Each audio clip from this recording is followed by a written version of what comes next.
just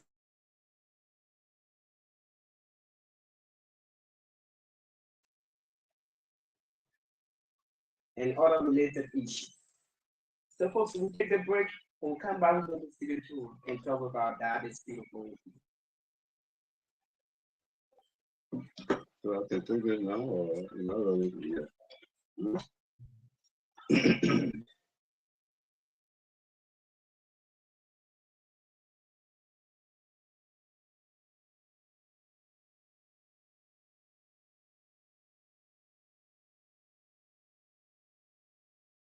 Yes. But then I remember the saying from the man Supernatico he says, nowadays not about talking, but finding a solution. So tonight we are here to discuss the solution of our country and the way forward that Liberia can move to another level. Today's center is in Studio 2, where they see that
Take it to our people out there in Radio Land. how's everything? Good otherwise. The up and down. It hasn't been easy, but we doing the best we can to keep our calm and ensure that we perform the duties that you entrusted to us. I thank God that we are doing that to the expectation of our people. All right. Let's get a little bit about the senator. You said as a lawyer, businessman, and then you are a politician representing Sano Council. Tell us a little bit about your story. Well, what is important is that myself as a lawyer and now a lawmaker brings my expertise as a lawyer to the legislature. That's why you see my colleagues qualified that I was well positioned to serve the Senate in the capacity of the chairperson of the Committee on Judiciary, Human Rights, Claims, and Petition. And I'm happy that I had that opportunity. I'm happy that my colleagues prefer me to provide oversight for that committee. And it's been well for not only the Senate, for our country, because we ensure that as far as the legislature is concerned, the Senate in particular, that we ensure that our country is governed within the context of the rule of law. And so we are a strong advocate of the rule of law in our country. So with all the extrajudicial, extra constitutional things that happen in our country, we have been a strong voice against those ills in our society. And our police, and the Liberian people admire our position, and have always called to say thank you for holding up to the charge, or ensuring that our country is governed on the basis of the rule of law. Yeah, the rule of law. So yes, let's see. We can dive deep to what we are here in studio. Now that you have arrived on the nation's capital, coming back to the people of Sino, and you are here to celebrate the memorial program of the justice. Tell us more about this particular event. And so, Elijah, my coming to the county, yes, I had planned earlier to come by the end of the month, but my coming this time is in twofold. The first is to celebrate with the community college, excuse me, our community college on the graduation, the commencement program that I had yesterday. I want to be part of it because I have a special interest in the community college. I have a special interest in education, especially the education of our young people, the young people of Sino. So I always make it my duty that whenever I'm called upon, as far as the community college is concerned, that I make my presence known. And whatever I need to do, that I do it for the cause of education for our young people. So I thought that I should come to the county to witness the commencement program of the community college yesterday. And I was there in full. I came in part with one of our veteran politicians, in person of Dr. Toba Natipote, who is also here for the memorial program that we're supposed to be having. But I invited him to go with me to the community college program. And he was there. He was there. He was there. He was there yesterday. It was a very good program, a great program. And I'm grateful that I'm grateful to the president, Dr. Japa, the board chairman, and the administration and staff of the school, including the students, for the program yesterday and for the great leadership that's shown as far as the operation of the college was concerned. I saw something very different yesterday from what I saw before during the first commencement program of the community college. That one yesterday was well organized, well planned, well executed. There were a few little here and there, probably that should not things that should not happen. But those were all minor issues. But overall, it was a very good program, and I'm gonna commend the administration and the faculty for executing a very good program. A very good program. Yes, and I must also and again congratulate using the course of study at the community college. We have a vision for the community college. You know, I provided the building that they are using now for the academic work because of the absence of an infrastructure for the community college, which of course will have resulted to the closure of the community college by the Board of Higher Education. So we thought that we should intervene and make that facility available to the community college to continue to provide higher education for our young people. And I think it was a good decision too, because had that not been done, or I had not done that, then I don't think the community college would have been existing today, given what we came from with the Board of Higher Education, with the threat that if they did not relocate, did not find a home building where to operate from to provide instruction, then of course, and they will revoke the provisional license they provided them because they operated on the provisional license. They will revoke that until that was done. So our intervention saved the community college to stay in operation, and that's why I felt a sense of accomplishment yesterday to see that because of my donation to the community college of the academic building that I gave them, that they were able to continue. The academic program was not interrupted or was not discontinued, but they were able to continue the academic work, leading to the commencement yesterday. It brought me a sense of joy and satisfaction. He was guided by your students. Absolutely. Well, yeah. So let's dive to the issue. Tomorrow is set for the memorial program. Tell us a little bit about this particular program. Well, you know, let me let our people in Richmond know that we're having this memorial program for Justice Nagbe. That was envisioned by our people during the passing of Justice Nagbe at the traditional ceremony. It was the idea came from the family, from other SINOE'S who were present, who felt that because our county was not fully represented by our people. That there was a need, given that he has served our county as a senator, as a representative, as a senator, that we memorialize him in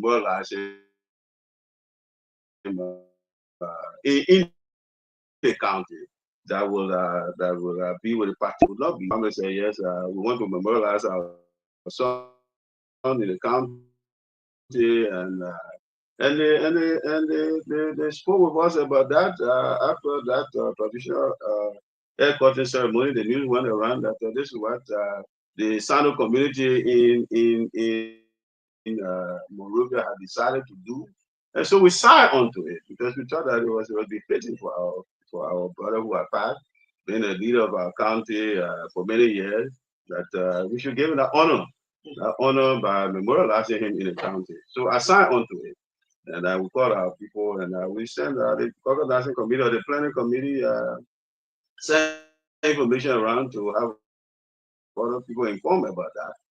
And so, yes, tomorrow, Friday, we'll be having the first part of the memorial program, and that will be a traditional ceremony where the people of Sino, his town, Weakra, or what you call King William Town, and people of Dubai, and the people of Sino will shave the children, we perform a traditional ceremony, we dance, we play, we eat. Then we come back on Saturday with church service at the Nyenetue United Methodist Church.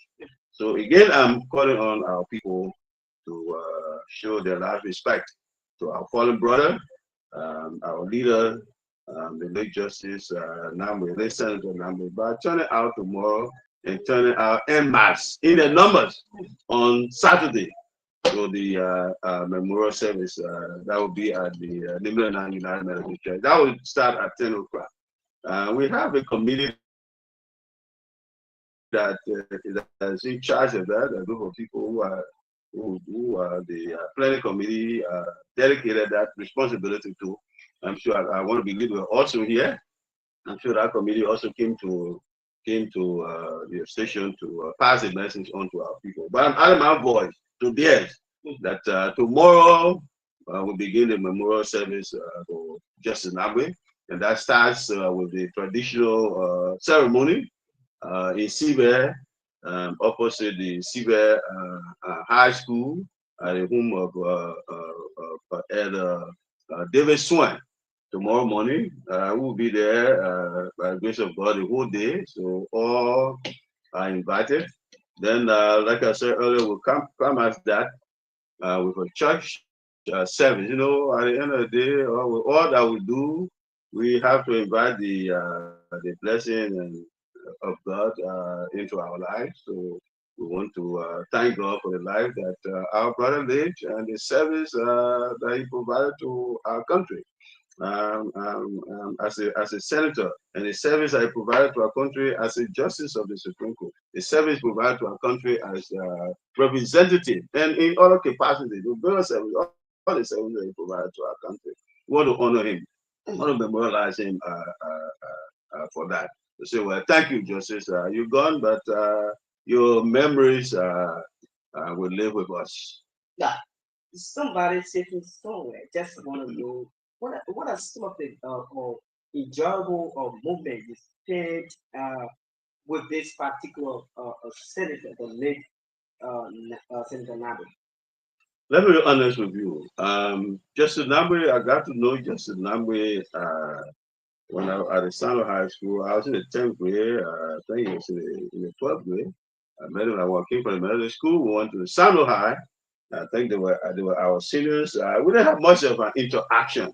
We had our study group, and sometimes we would invite some of the seniors, some of the guys in the 11th grade, the 12th grade, whenever we had a problem with a subject matter, we invite somebody or go to somebody's house to talk to them to help. We did that for some time, and Justice Nagbe was one of those questions. But we're not friends, quote unquote. You know, he had his friends, his crowd at the time. So but we knew each other from there. And then went to Monrovia. We met in Monrovia. When I graduated, he graduated from the University of Liberia before me. When I graduated, we met. We had some interaction, limited interactions. And later on, he went to law school. And when I graduated, also I went to law school. The year I entered law school, that's the year he was graduated. Wow. And so yeah, we had some interaction. And I said, "My man, that's good. I mean, you're smart. Join me." So the first good thing he did for me that I remember was that he told me that I have some books, Augustine. I got some books. So if you need some law books, come to me. I'll give you a few of my books. And true to the word, when I went to look for him, he gave me some books. He gave me some law books. That was my first year, my first semester at law school. He gave me some books, and I cautioned me about things not to do, and guided me as to how to embark upon my legal study sojourn. And I must express my appreciation to him for that. And beyond that, most importantly, after I graduated from the law school, Justice Nagbe was practicing at the Fremont Law Firm. It was just opposite the Methodist Church. This counsel Fremont was then the legal counsel for the Methodist Church. The legal counsel for the Methodist Church. So he was practicing at that law firm. He was employed by Fremont and Associates. He was practicing there. When I graduated from law school, I was already an employee of the Morovia Group. I was in serving administrative capacity. Then he told me, since you have graduated, find some time to be with us to practice at the law firm. So this day I went there and he took me to Mr. Fremont, his counsel Fremont, his boss, and told Mr. Counsel Fremont about me that this is my brother and he just graduated. I want to spend some time here, part-time here, because he employed full-time. I think I went to make some time here, come here and do a small law practice with us. And Councilor Fremont graciously accepted that. And so I was in and out of there at the law firm, working with them. Then I left from there and I went to another law firm. And then we continued from there. But later on, after the 2024 war, our civil war was in many places. So I know they used to call it World War III, right? World War III or World War IV, whatever it was called. After that, I was not in the country. When I returned to the country, I met him in town, and we greeted each other. I told him I come back from the country, and I said, "Oh, Council, let's say now you're calling me Council. I'll come to find you." I said, okay. So the day he came to my office at Morovia Breweries, and he said, "My brother, our law firm is down. Even Council Fremont left the country. He ran from the war. The law firm is closed. So right now I'm not doing anything. So if there's anything here for me, you can find for me, I'll gladly accept that." Am I okay? There you go. I will accept that. So I said, okay, let me look around and see what is possible. Because it's somebody I couldn't just give him any kind of job to do. Because I'm in a position where I could hire him. But I couldn't just give him anything. If I had to get him something of significance, then I had to talk to my bosses, especially the directors, to create some position that would accommodate him, that would commensurate with his qualification experience and the kind of person he was. And so I did a proposal, and the directors accepted it and created the legal department there. And he joined me. He joined there, and then they promoted me as a legal counsel for the company. Then he joined me there as administrator president, joined the legal department. Then we ran that for some time. After that, after I think 2 to 3 years, and then I think 2 years, no, about 2 years. Then this thing about transitional government came about, where the countries were supposed to designate certain people, select people to represent them at the legislature in a transitional assembly. So he was one of the persons who contested for SINOE, for the Morovia-based SINOE, where they signed the county-based people, the county were asked to select one person. And the Morovia, and that was the case for all the counties, not only SINOE. One county based and one Morovia based from the county. So he was one of the persons who vied for the a Morelos-based position. And we all supported him. I was there for him throughout, and thankfully he was successful. He won, and so he became a transitional legislator. That's how he got to the legislature initially. Then, when the election came to 2025, he decided to contest for senator. We also supported him, by him, and he won. He won, and he was there. And 2011, he recontested. He won. Then he was called to the Supreme Court by the president to replace a justice who are retired, Justice Banks, who are retired, to replace him. So the president appointed him as a justice of the Supreme Court. When he was appointed, he came to me as a friend and said, man, I think it's time now for you to start your public service career. I said, what do you mean? He said, I'm leaving. In fact, I just came from the president's house. The president, before the weekend, the president will appoint me as a justice of the Supreme Court. So I want you to start preparing yourself. I said, what do I say? I was asking him, what do you mean? He said, look, I'm leaving the Senate. I'll resign from the Senate. As soon as I'm appointed, I'll resign from the Senate. And I want you to contest in my place. I said, man. Then we joke about it, we laugh about it. Then we left it. Then after you were appointed, I went to congratulate him. He said, fine, I want to come to you. This thing we'll talk about, I'm serious about it. I mean, I know that you will be the right person to replace me. I know that other people who've been coming to me since they already tell you, a lot of people have come to me to support them to contest. But I think I can put my bet on you to take my place and be the kind of person that I have been to serve our people. So I said, well, I will think about it. I thought it was just a joke, but it appears to me now that you are serious about it. I say, I'm not joking about it. I'm serious about it. So we took it from there, and from one thing to the other, we agreed on something, and I am today. Apart from I am today. So he had played a role in my life, and I have also played an important role in his life. We were good friends, very, very, very, very good friends. Somebody, I really used to like Justice Nagbe because he was a principled person, and that's who I am also, principled person. When I say somebody who got principles, I mean, he's one of the persons that you can talk about. So we got a lot in common, and we have a shared vision as to governance and all of that. So he was somebody who I really related to very well. I don't relate to too many people because there are people many people are not real.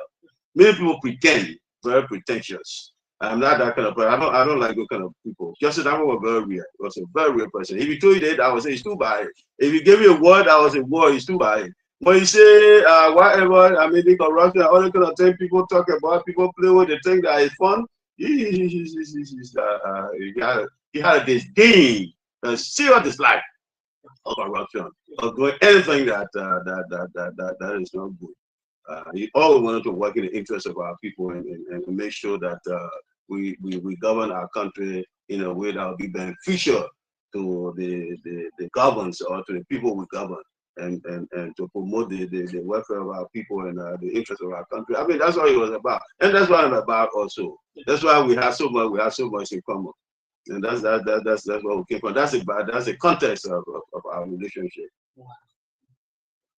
What a good relationship. Thank you.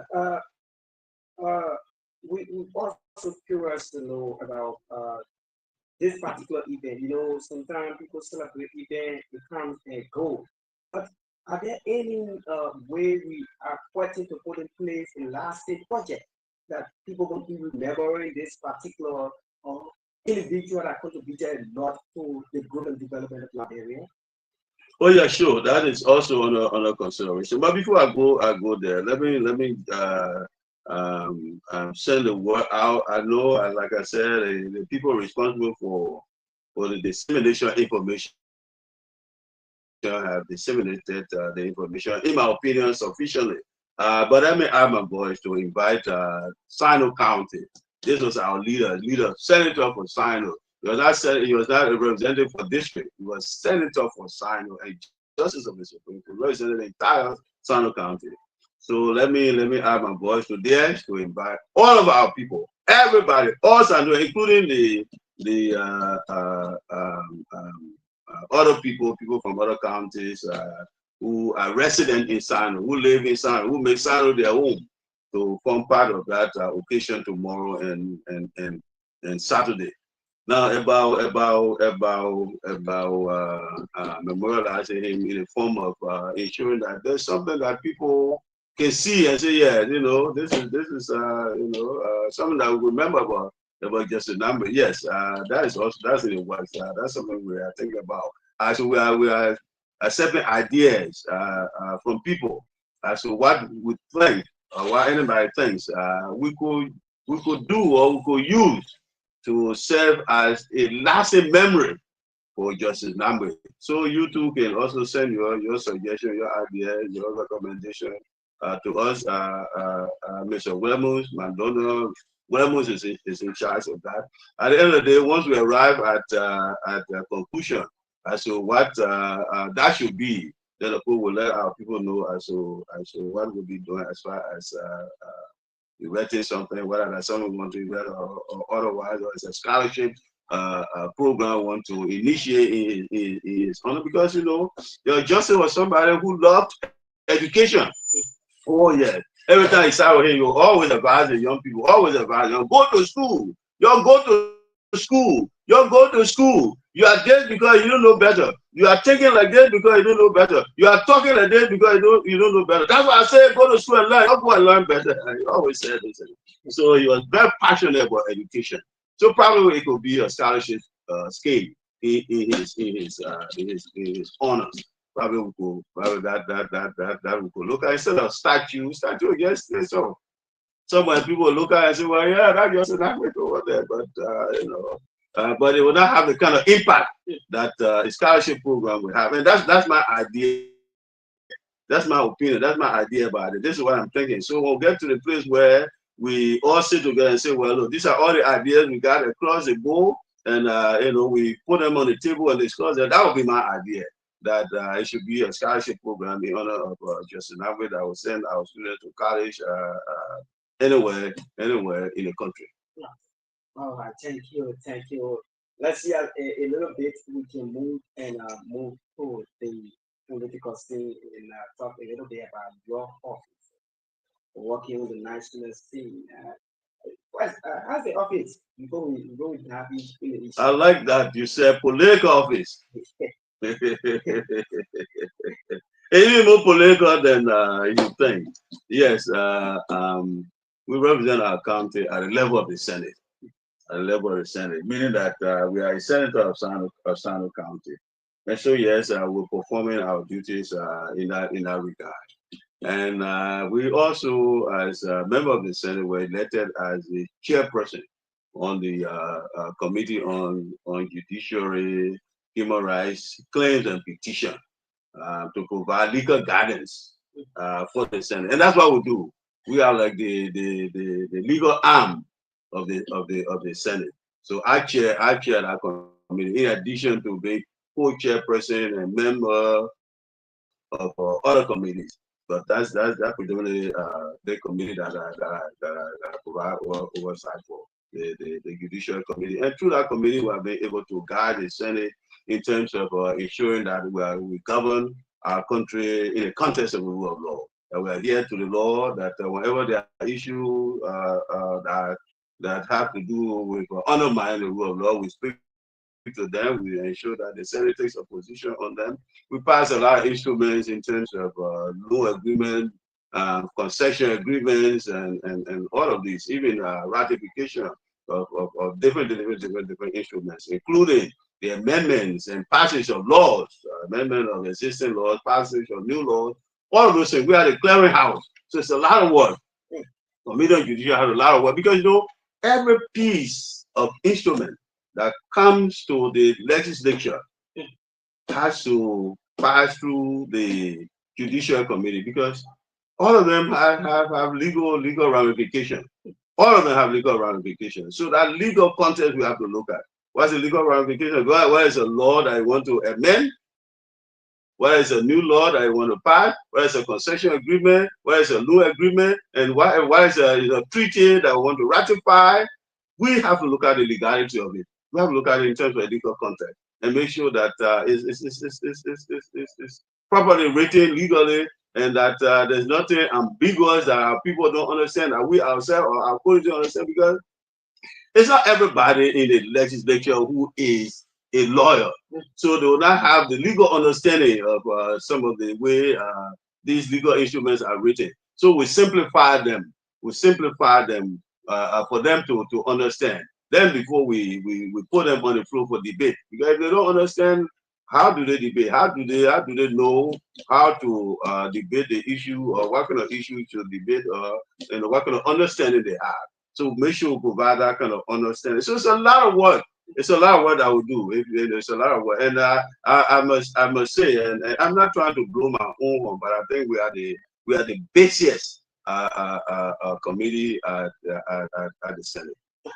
Somebody will be listening to you. They want to know some of the key bills that you have put forth at the House of Senate. All right, so one of them is I have the passion for agriculture.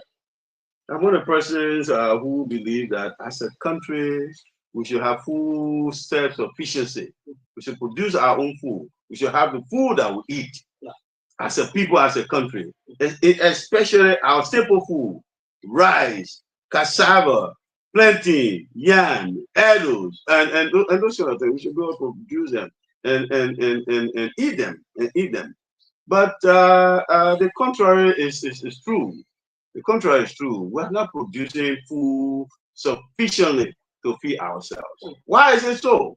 It's not because we don't have the land. No, we have the land in abundance. It's not because we have a dry condition, the climatic condition is not good. No, we have the most favorable climatic condition, one of the most favorable climatic conditions in the world. We have half of the year rain, and even more than half of the year now, rainfall, and somewhere now we are in the dry season, and we have the dry season. To give us time to make our farm, to go on the farm, to make the farm, then plant, then rainfall come. We don't have to do irrigation. We don't have to go find water anywhere else. The rain will just fall naturally. It reaches the soil, the food will grow, things will just grow, just naturally like that. So why is it that we cannot feed ourselves? It's because we have been doing the same thing over and over. There are people do farming. I mean, you take a color, you take a ash, you take the this, you take the that, go to the farm, you do the size and burn. You cut on a tree, you cut the tree down, you burn. The woman come and with a hose and what have you, and plant the rice, plant the cassava and what have you. How much can they do? How much can that human energy do? Our great grandfather did that. Our great grandparents did that. Our grandparents did that. Our parents did that. Should we continue to do that? Has that given us full self-sufficiency? No, of course not. We have not had that. So we don't even end the farming year. Before the end of the farming year, sometimes 2, 3 months, 4 months, our people don't have food, no rice. No rice. They don't have food. They don't have anything because the rice is consumed. It's spent. They don't have it. Then how much can human energy do? It's just little. That's why the people, excuse me. That's why the Western and other people, Asians, follow later, have machines. The agricultural revolution, the industrial revolution, they have machines, but we are left behind. So yeah, even though we are left behind, but now other countries are trying to catch up. You go to other countries around here, they have employed machines. They've been mechanized farming. Can we do the same thing as a country so that we produce more food, that we even have surplus to export, to bring foreign exchange to our country, to provide livelihood for our people, provide employment for our young people and what have you? The agriculture sector, I can tell you, holds the future for wealth generation, for wealth creation, for job creation, for all of these things. Because we are not giving our population and the labor issue in our country. We don't have technical manpower. So that many factories are Yeah, the few that are here, they are struggling because firstly, we have a very small population. Small population. So the sales is not the purchasing power of Liberians is very low. How many of our people working? If you check around inside or find out, you know, they're working. All 10% of the population are working. What happened to 90%? They're not working. So if you have a factory who buy, you produce all the goods, who buy them? I'm talking about tariff. They are tariff. They put the tariff. That it's a form of taxation. They put a tax on the goods that come from a foreign country to make it expensive, so that the people will not buy it. Because the people cannot buy, that means you can't export it there. So they give them opportunity to sell their own product. So they put a tariff there. The tariff there carry the price up, so you can compete with the goods on the local market, the one they produce. So your own will be too expensive, people will not buy it. So if people are doing that, then it's a problem. Then it's a problem. So we say, so why? I said, well, in my wisdom, that we needed to do it differently. We needed to have a body responsible for the mechanization of farming. To break that down, meaning that we should bring machines instead of using human labor. We should bring machines. Say Sino County, this region, this part of Sino, look, we want you to produce cassava. There's a machine to produce rice. These are the machines. You put all the harvesters, you put all the storage facility, you put preservation facility, everything there. This part of Sino, you are going to produce fish. You know, we're going to empower you to produce fish. Form a corporation to produce fish. You put the boats there, the boats are using the engine and what you give it to them. You give it to them. Then they are able to produce more. Well, look at even the fishing that we do. The canoes, these small canoes that people carry to fishing. But one Chinese trawler will come in and take all the fish, tons and tons of fish. But our fishermen will go there when I load net, when they throw it comes out, what do they bring? Sometimes that is sufficient for their own consumption. Or even they have to sell. It's not much. They can live on it. They can live on it to live for better life. So I say, let's mechanize. Let's provide the equipment, the machines our people need that other countries are doing. So I put that bill on the floor. The passing the Senate is with the House. It was the House, and I hope that it will pass. Then I put the bill also on vocational technical education. Look, I also this is where my passion also came from with this whole thing about building a vocational school at one point in time, which I wanted to be a private school. Then they said, look, we look in our country and we provide all the tertiary education. If you go all over the country, university, colleges, something that we never had before, all over the place, everywhere, especially in Monrovia. Every community see something like college, see something like university, and how they're accredited there, I don't know, which I have a serious problem with. But who are they producing? Who are the graduates? Like our own community college. Now we started. I think my idea for tertiary education at this level, at the level of the community, when I say tertiary education, I talk about above education, above the level of high school. Or I talk about college and university. Now, college and university. If you my idea about community college, just like they do in America, they do in Europe.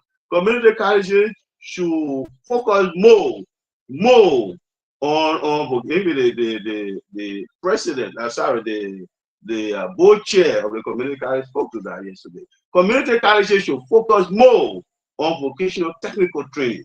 They can do other things. They can do the accounting. They can do the management. They can do the social work. They can do the this, but vocational technical training, training agriculture, training in building trade, training in technical matters. You talk about electricity. You talk about plumbing. You talk about welding. You talk about masonry, carpentry, all of these things.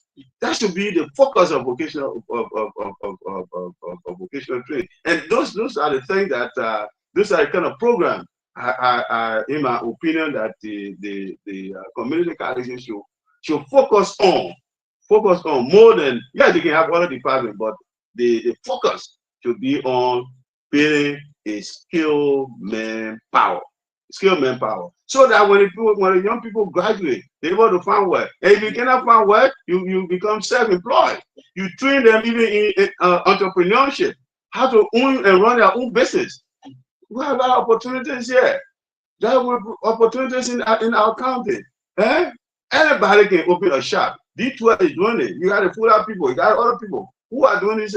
All our communities, they're empty. Young people can get, they learn entrepreneurship, how to run a business, manage a business. They learn that they can open their own shop, income for them. They can establish cooperative, farming cooperative to make their own money. Agricultural training, all of this. So this is idea that I put into that bill. And it's also at the level of the house. They also look at it. The other bill I put on the floor. Other bill that I'm very strategic. I don't just do things because I just want to put bill. So you know that Chea put a bill on the floor. Yeah. Very, very strategic. I look at the condition of our roads around the country, especially the coastal area. Look, we have a coastline from to Maryland, to Maryland County. It's a long coastline. What is it that we are doing? Coastline by road, servicing the community by road. Why we should do that? Why should all be road? Go to nearby country, small Gambia, go see, they have they got all these here transporting the people. Our coastline could be serviced by ferry. Even in America, to come from one part of especially Mary, the ferry can carry more people, more cargo. Some of them can even carry cars. And look at what's happening now. Almost over half of a year, every year for that matter. No matter how much. Look at the road right now. We took a very short time to come to SINOE because they continue to road. I mean, the contractors have done an excellent job on the road, except that the bridge has a problem, so there has to be a detour through Sam Beach and what have you. But the entire road, we're running at 70 and 80. Before you run at 20, 30, 40, and in between, and you stay so long. But when rain season comes, what happens? The road is inaccessible. Inaccessible. Impassable. I say possible, I say impossible. Yes. So what happens? Well, it restrains movement of goods and services.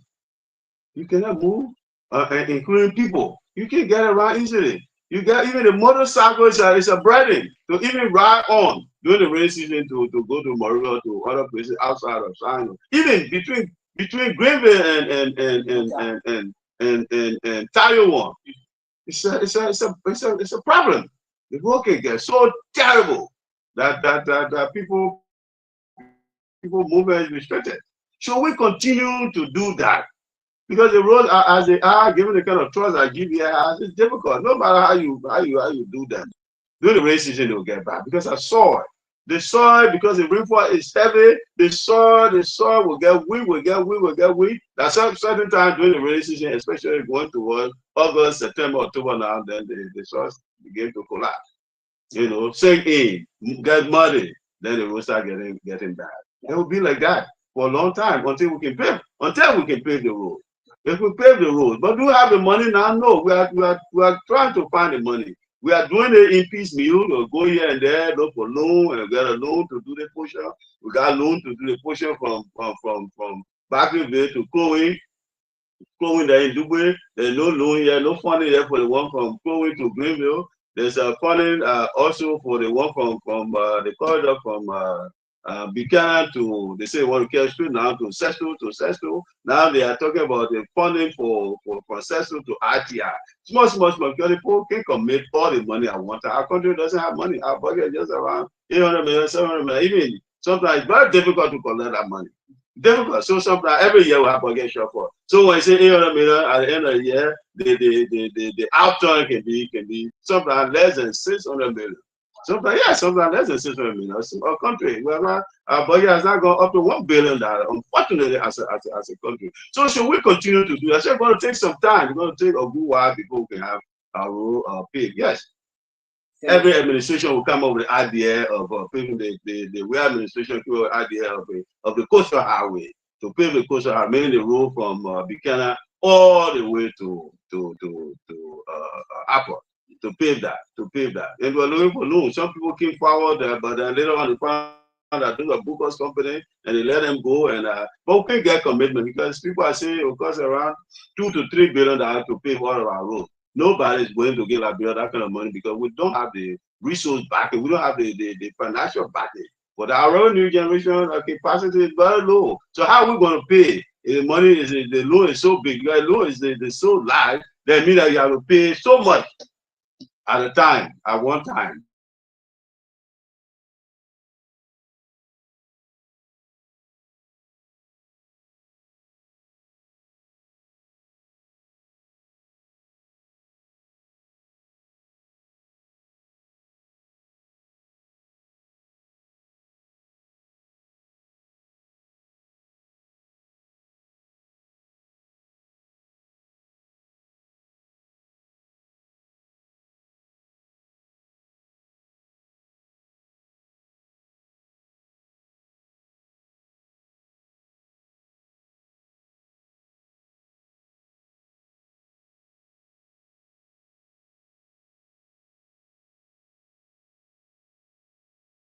People should continue to die, continue to suffer the way they have been. I said no.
And 0881, but I think this very first person, Boyee.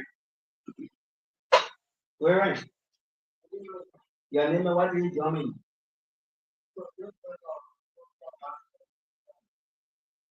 Margaret, go ahead.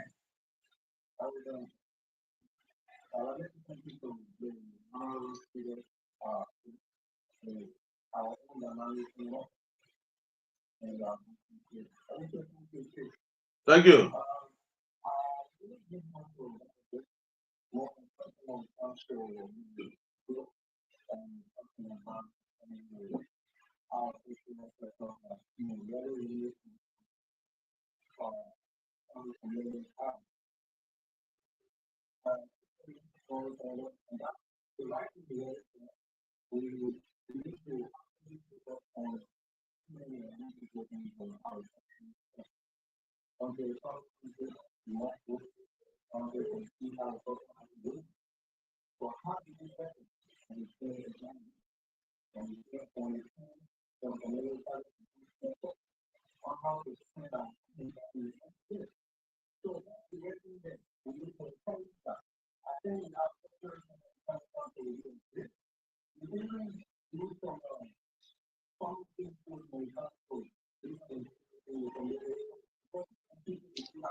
you, G. 077-029-6029, 077-029-6029. This person is keep going.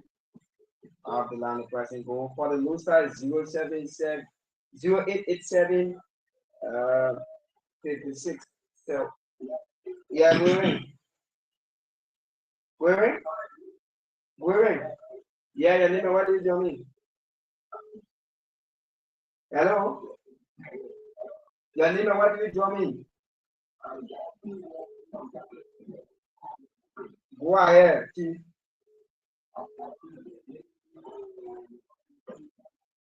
Go ahead, go straight to your point, Chief.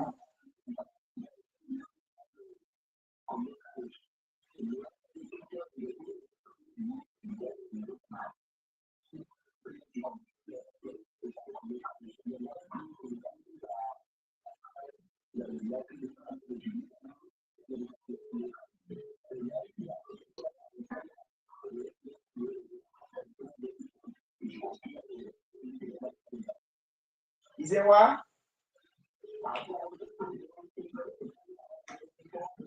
All right. All right. Thank you. Yeah, so for the loose side 0887 56 57 15 0887 56 57 15. I take this person query. Your name, what do you do me?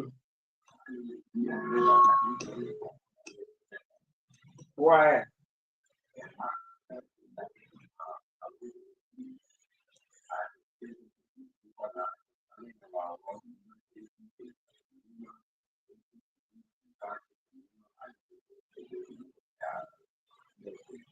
Talking. Oh, thank you. The senator is listening. 077-029-6029, 077-029-6029. You take additional 3 colors and go to the senator. Go ahead.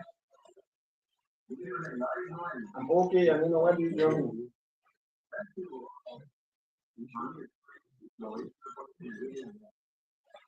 All right, question, go ahead.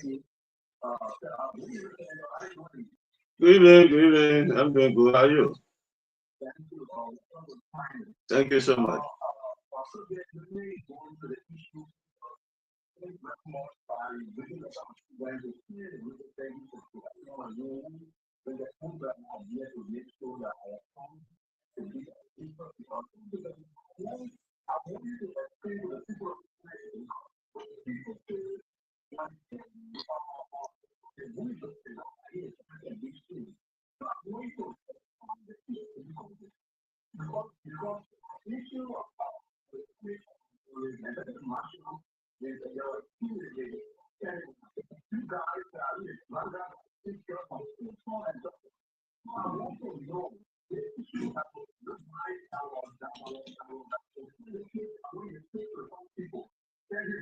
Thank you. 077-029-6029, 0887 56 57 15. This person go ahead. Your name and what do you do me?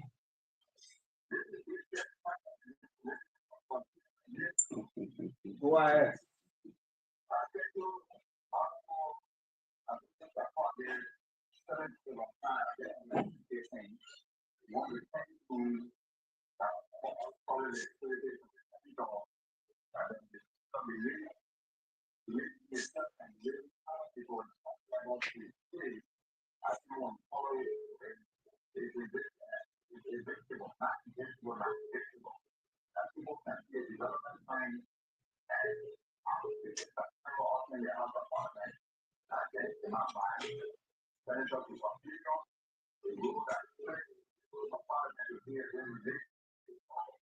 Thank you, Chief. Thank you. 077-029-6029, 077-029-6029. This person will keep going. Your name and what do you do me? Go ahead. Go straight to the point, Chief.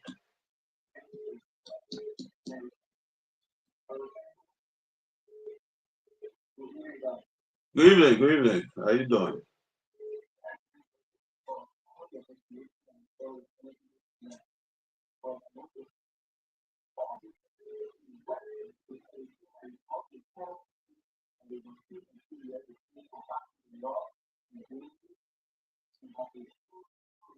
You see? Hello? Hello? Can you be audible?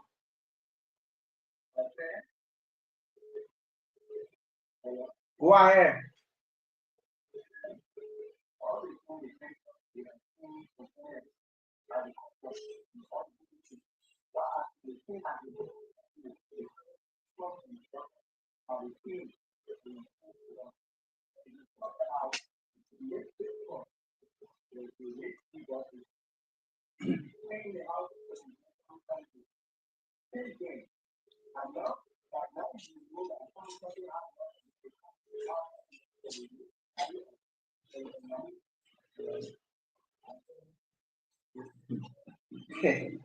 Zero 770 29 and I'll do the last question and then go back to the center. This person stop. Let's take one more point.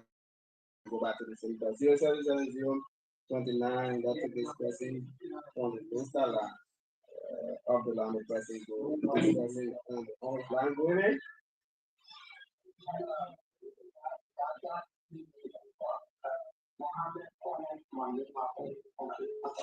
Welcome, Mohammed.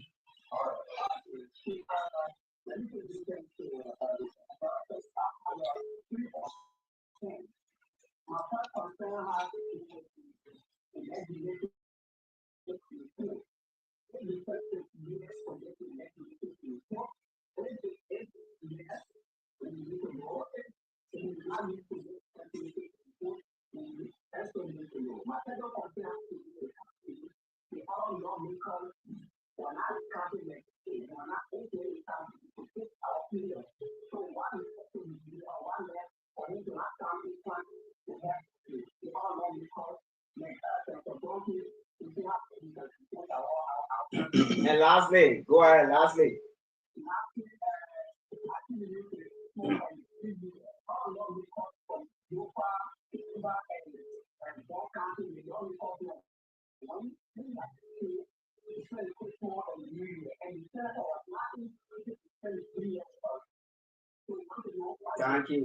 Thank you. Yes, so I think we can go back to, but let's take this question from the Insta line. Go ahead.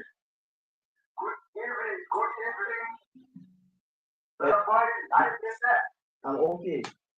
Go ahead. Go ahead.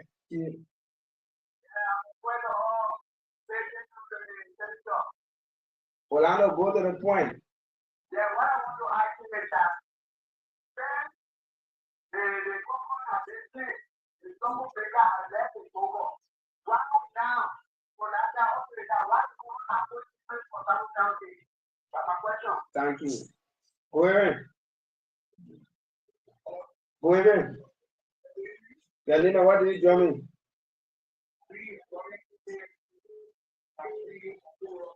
Go ahead.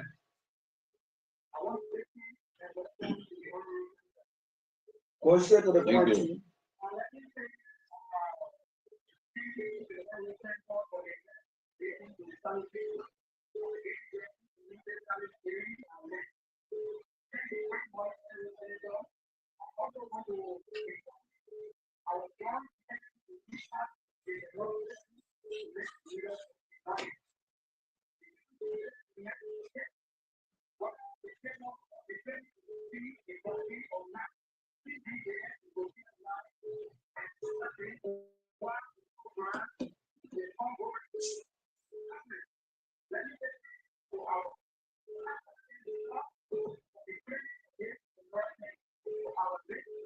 Thank you.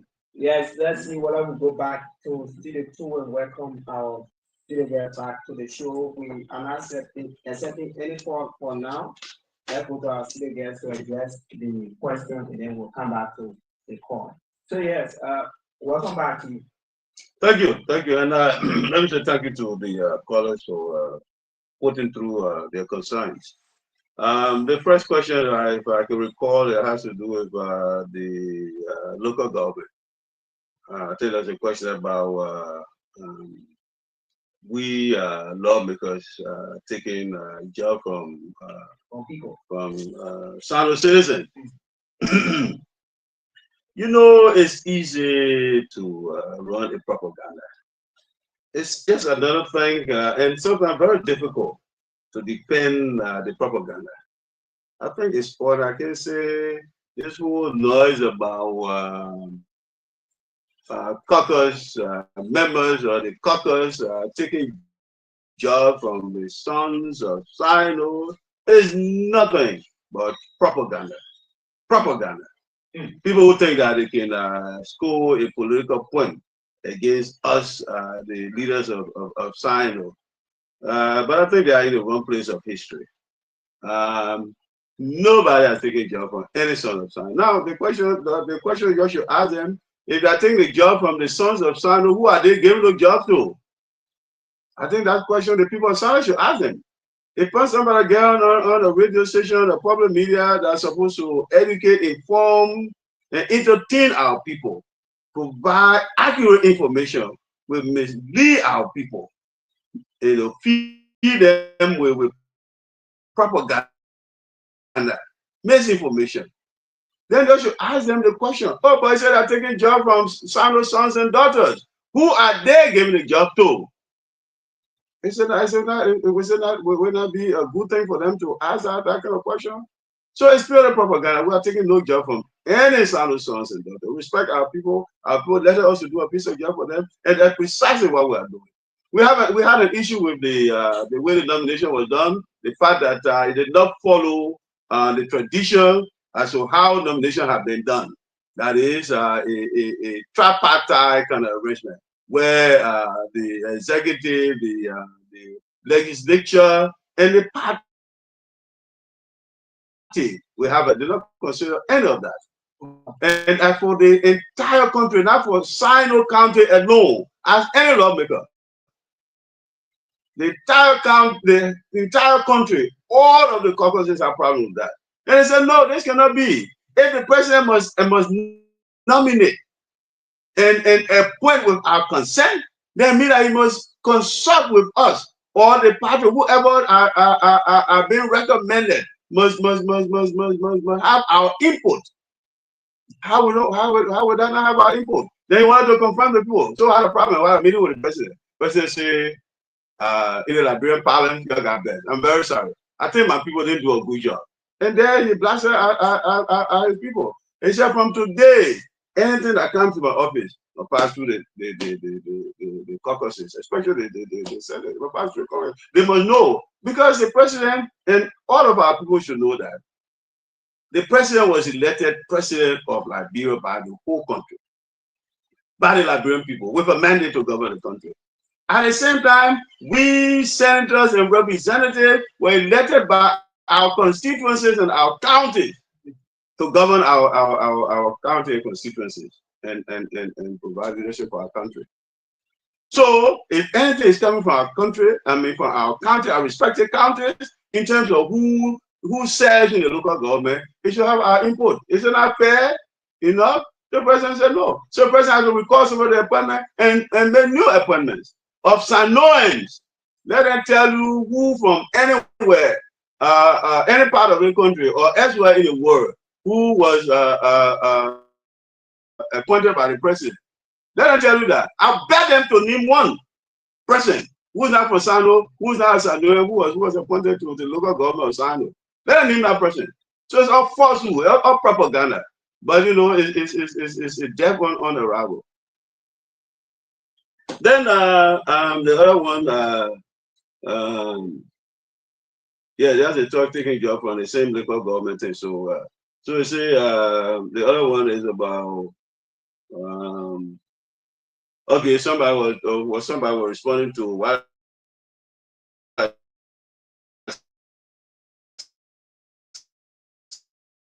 said about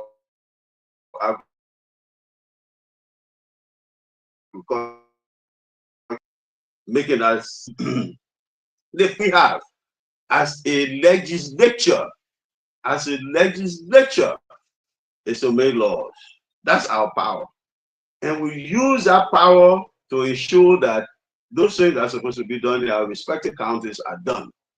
To provide that oversight over the executive to ensure that those things that are supposed to be done are done.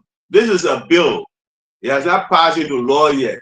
If it's passed into law, will ensure that whatever dividends they have will accrue to Sino. Because I mean, I'm very passionate about this matter.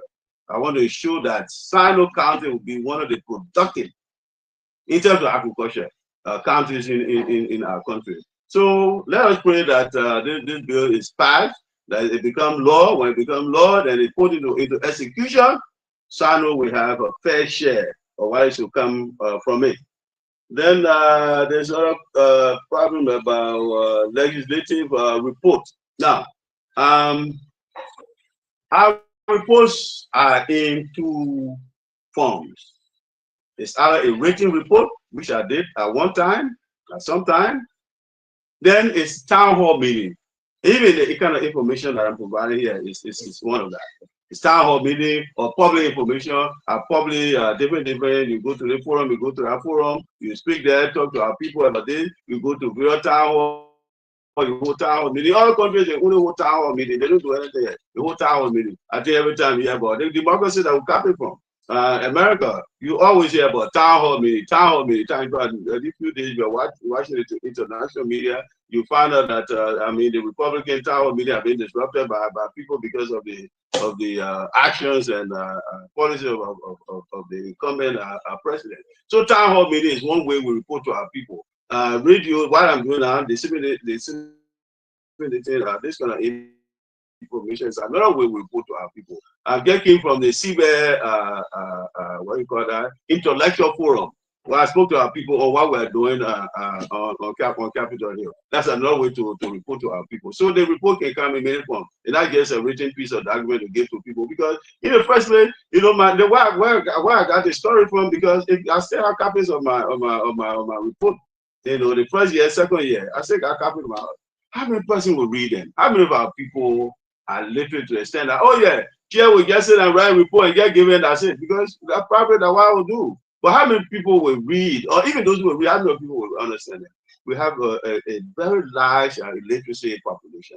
So the best way to communicate what we are doing on Capitol Hill is by coming to the media, as I'm doing tonight, going to the intellectual forums or Atari shop, as you call them otherwise, or go to the bureau communities, so meeting with the community members, what I call town hall meeting, and inform them and all of that. That's the most effective way to report out to our people. And I will advise that's the way we should do. Because the way I did it before, one or two times, I realized that that was not a proper thing to do, because most of our people did not because in fact I'm in a report you print with a population of over 100,000. I'm not there you print and apart from that, how many of our people are literate that will be able to read those kind of report? So if you're talking about written report, no, for me, I decided not to go by way of written report, because when I came to the legislation, I thought that was the best way to communicate. But I realized that no, that was not effective. I could not communicate with our people that way, because you know, it was not shutting down with them. So this is the most effective way. That you are honor my voice, you are listening to me. I come to our community, I talk to you, ask me all the questions, and all of that is more effective than a written report. Then the next one is somebody was asking why I did not spend the Christmas season here. You know, I've always been in the county. Only last year, I was tasked with a lot of responsibilities. As a member of the Judicial Committee, I had to travel 5 times. Then I traveled with the president 2 times. So I had 7 official trips out of the country last year. As a member of the Judicial Committee, I represented the judiciary at the African Bar Association Convention. I represented that at African Bar Association Convention. I went to an ECOWAS meeting, represented on the Judicial Forum engagement. I represented that. I went to another ECOWAS meeting. I went to an AU meeting representing the judiciary, also a part of the judiciary delegation to Egypt to law reform forum. Because that's something I have a lot of interest in as well. We want to reform our laws. There are a lot of laws that we have that are archaic. We need to change them. And that's a project that a group is embarking on on behalf of the African Union, so they wanted us to go and see what they were doing there. So I traveled with the president to Indonesia. They were going to on this thing about our seat at the UN. They felt that we had a role to play, so we wrote a piece, a document we shared with the executive, and they thought that we should also be part of that delegation to do the advocacy for the seat for Security Council seat. So I went to New York. I went to the U.S., America on that trip. So there were so many trips, and so many things were going on at the same time. And coming to the close of the year, we had a drama, we had a lot of issues at the Capitol. From October, there have been this uneasiness, there have been this serious crisis about the removal of the speaker. Which, in my opinion, I'm sure some of you who are on social media, you have seen my opinion about that I said was not right to do, because it was circumventing our law. We can circumvent our law. We can breach our law. Because first and foremost, we are lawmakers. Lawmakers should not be lawbreakers. And to remove the speaker outside of the Constitution is unconstitutional. The Constitution provides that the speaker, there is a threshold, and that threshold, that constitutional threshold, is that it must be 49 representatives that must sign on to remove the speaker before the speaker can be removed. And at the same time, the speaker must be accorded due process against the defense. A group of 38 later on became 43 who said they were removing the speaker. We say no, the Constitution said 49. 43 cannot remove the speaker. I mean, it's unconstitutional to do so. We have to govern our country within the context of the Constitution. That's the only way we avoid conflicts in this country. All the war, the fighting we have in this country is about violation of the law, violation of the rights of people. All the kind of things that we did, the breach of human rights, corruption, all these kind of things, extra constitutional things that we did in the country. These are the things that culminated into the 1989 war. Do we want another war again? No. So this time, let's govern within the context of the Constitution. So that thing happened. So we're involved with finding solution and doing this. We went there, we spoke with the president, we spoke with this. We're leading that process because we provide the legal guidance for the Senate. And so we did our opinion, advise the Senate that no, we should not recognize the majority black, whatever they did there. Supreme Court came on, everybody, people started misinterpreting the what happened now that the Supreme Court will be hearing the bill of information. So yeah, those are some of the things that that's why this time I thought that I should come to the country. Of course, there will be frequency of my visits to the country. I've always been here, with our people, and I represent our people. This is the first place that I have in mind when I get up in the morning about SINOE. If I'm not doing something that will impact our people, whatever we can do, all over the place. People are calling here, people are calling there, with all kind of problems, all kind of issues. We get involved with them. Even though we might not be physically present, but we are in tune and have gotten involved with everything that happens. Whether that financial contribution, whether that solving a community problem, solving some crisis somewhere, we have been involved.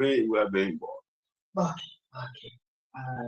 We're looking at the time, and yeah. But we have this issue of the Nyenetue and GBL.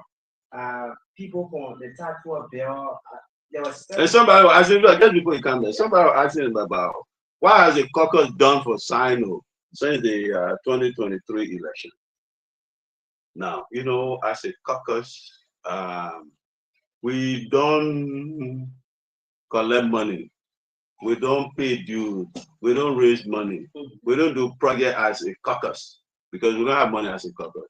But as individual lawmakers, yes, indeed, we try to use our own resources, whatever resources are available to us, to do a lot of things for the country. Like what we are sitting here is a Cllr project, right? Yeah. You go to Cllr, you go to Cllr, you go around town, you see the toilets that are built, even though some places decide not to use them, but I talk to dignify our people by building flush toilets in the community. If the people are using all of them by now, you have flush toilets in every community. Flush toilets will be in every community by now. But I realize that the 4 that are built, I think only 2 in use. The other one, people are not using flush toilets, modern toilets. People are not using it. You go to see where you see the police station there. You go to government camp, the largest public school that are built there. Go and see it. Go and see it. You know, you go to Mopo there, you see the Mopo administration building that I spent close to 30,000 to complete. It was a skeleton. It's there. It's sitting there. So as individuals, these are things that we are doing. This is where we are right now. If you go to somebody was speaking about the automobile guest house. I promise the people of Bayern that I'll build them a guest house, and I guess I'll build it in Takwe. Now it's under construction. Construction started about 2 weeks ago. It's on the way, and in the next 4 or 5 months we want to complete that and go to other places. So individual lawmakers are making interventions in the bureau constituency. We for the county, we are making interventions in the district at the level of the districts. Then you have the representative working in the district as well. But what is important that some people should take from the caucus, from this caucus, is our unity, our cohesiveness. We are together. We are not fighting.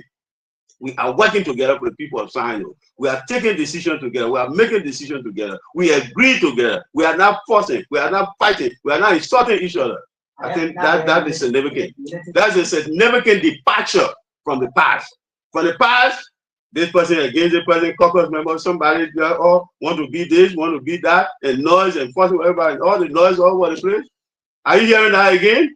No, because we have determined that that's not why our people elected us to fight among ourselves. They charge us with a responsibility to seek their interest, to look after their welfare, and that's what should be our preoccupation.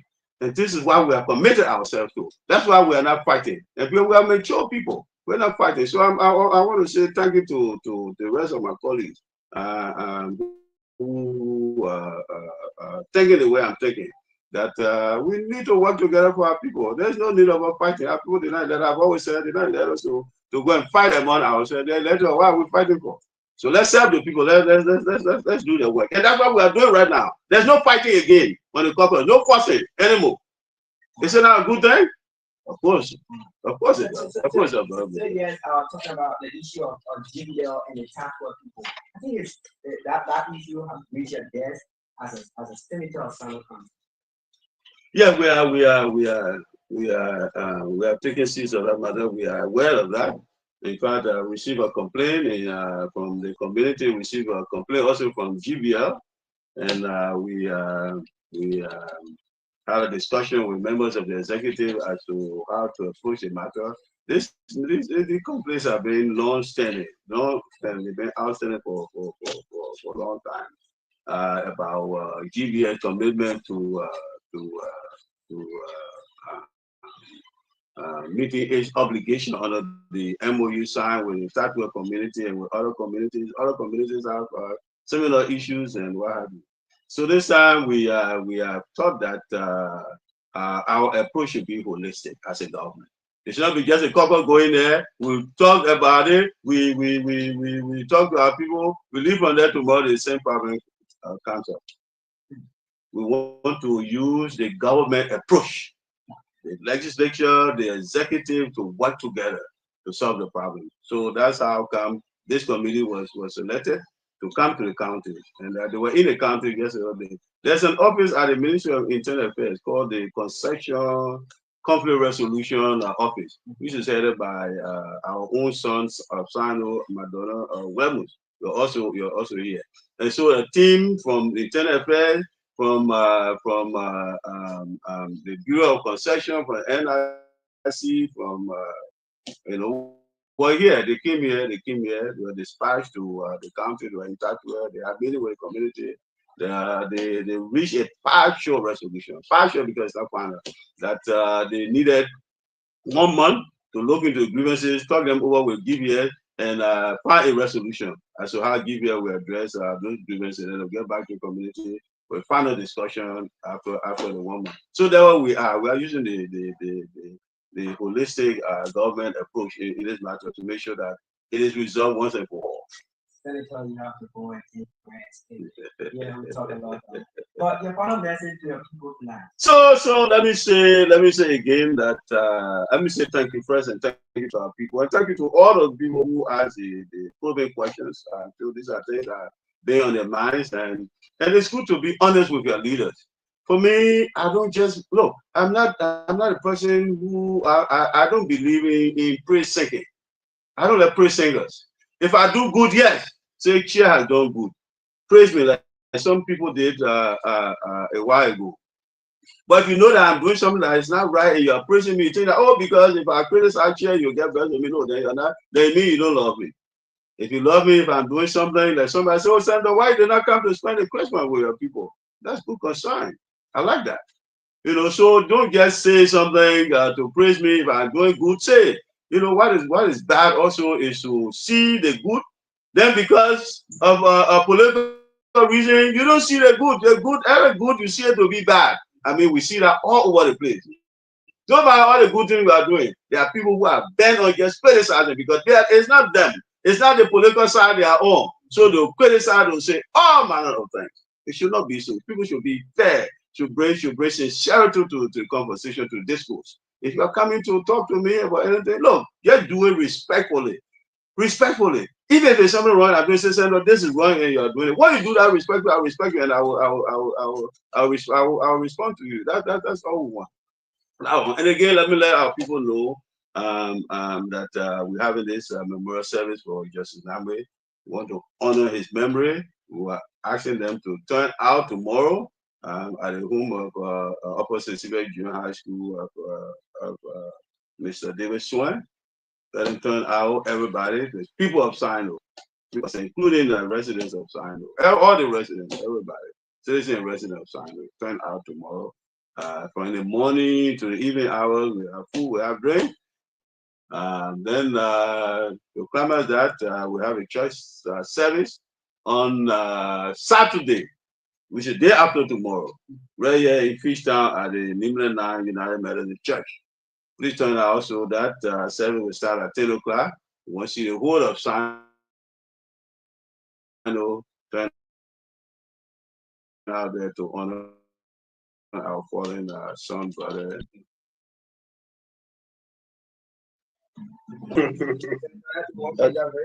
I'm tired. Let me get your box. So okay.